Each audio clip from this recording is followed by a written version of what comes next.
Hi കൂട്ടുകാരെ, ഭാര്യയ്ക്ക് ഒരു സർപ്രൈസ് കൊടുക്കാൻ ആൾ പറയാതെ നേരത്തെ വീട്ടിലേക്ക് വന്നു. പക്ഷേ വന്ന കെട്ടിയവനാണ് കേട്ടോ സർപ്രൈസ് ആയത്. ഇവൻ പിന്നെ ഇവളോട് എന്താണ് ചെയ്തത്? അതാണ് ഈ ഒരു കഥയുടെ ഉള്ളടക്കം. അപ്പം നമുക്ക് നേരെ കഥയിലേക്ക് പോവാം.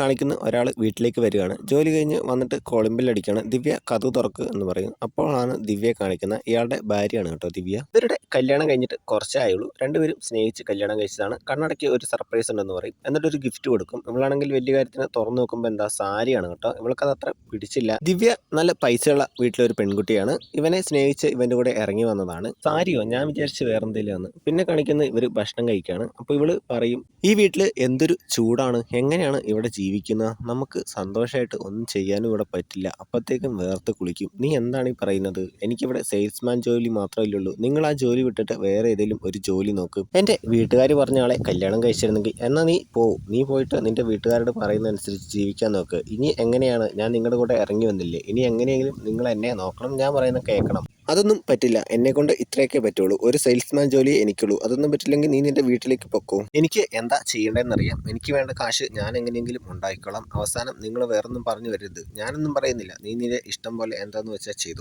പിന്നെ കളിക്കുന്ന 2 ദിവസം കഴിഞ്ഞാണ്. ആളന്ന് ഉച്ചയ്ക്ക് വന്നു. ജോലി നേരത്തെ കഴിഞ്ഞു. വീട്ടിൽ വന്ന ആള് ഞെട്ടിപ്പോയി. ഭയങ്കര ഒരു സർപ്രൈസ് പരിപാടി അവിടെ നടക്കുകയായിരുന്നു. ആൾക്ക് ഒന്നും മിണ്ടാനും പറ്റിയില്ല, ഒന്നും ചെയ്യാനും പറ്റിയില്ല. ആൾ ഒന്നും മിണ്ടാതെ പുറത്തേക്ക് ഇറങ്ങി. ആളാകെ തകർന്നു വരുന്നു. കിളിപോയി. എന്ത് ചെയ്യുമെന്ന് ഒരു പിടുത്തമില്ലാത്ത അവസ്ഥയായിരുന്നു. അന്ന് അവരുടെ വിവാഹ വാർഷികമായിരുന്നു. വീട്ടിൽ ചെന്നിട്ട് അവൻ അവളോട് നല്ല സ്നേഹത്തോടെ പെരുമാറി. പെട്ടെന്ന് റെഡി ആയിട്ട് വാ, നമുക്ക് ഒരു സ്ഥലം വരെ പോവാ എന്ന് പറഞ്ഞു. അങ്ങനെ അവൾ റെഡിയാവാൻ പോയി. ഇവനും റെഡിയാവുകയാണ്. ഇവൻ എന്തോ തീരുമാനിച്ചുറപ്പിച്ചിട്ടുണ്ട്. ആ ഒരു മൈൻഡ് ആയിരുന്നു. പക്ഷേ വേണ്ടാത്തൊന്നും ചെയ്യാൻ അവന്റെ മനസ്സ് തയ്യാറുമല്ല.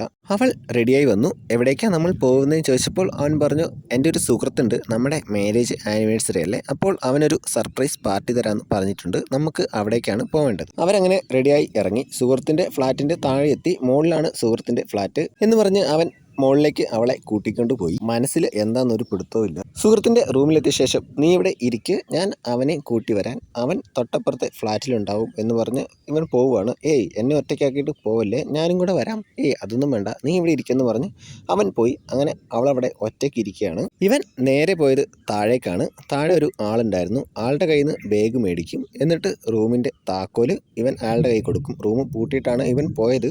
എനിക്ക് ഒരു അബദ്ധം പറ്റി, ഞാനത് തിരുത്തുകയെന്ന് ആൾഡ് പറഞ്ഞിട്ട് ഇവനാണെങ്കിൽ അവിടുന്ന് പോകും കേട്ടോ. സംഭവം ഇതായിരുന്നു ഇവൻ്റെ പ്ലാന്. നൈസായിട്ട് ഇവളിപ്പോൾ മുകളിലെ റൂമിലാണ്. അങ്ങനെ ഇയാൾക്ക് പൈസ കൊടുത്ത് താക്കോലിൻ്റെ കൊടുത്തു. അപ്പോൾ എന്താ സംഭവം എന്ന് മനസ്സിലായല്ലോ ഗൈസ്. അപ്പോൾ വീഡിയോ ഇഷ്ടപ്പെട്ടാൽ ലൈക്ക് ചെയ്യുക, ചാനൽ സബ്സ്ക്രൈബ് ചെയ്ത് സപ്പോർട്ട് ചെയ്യുക. അടുത്ത വീഡിയോ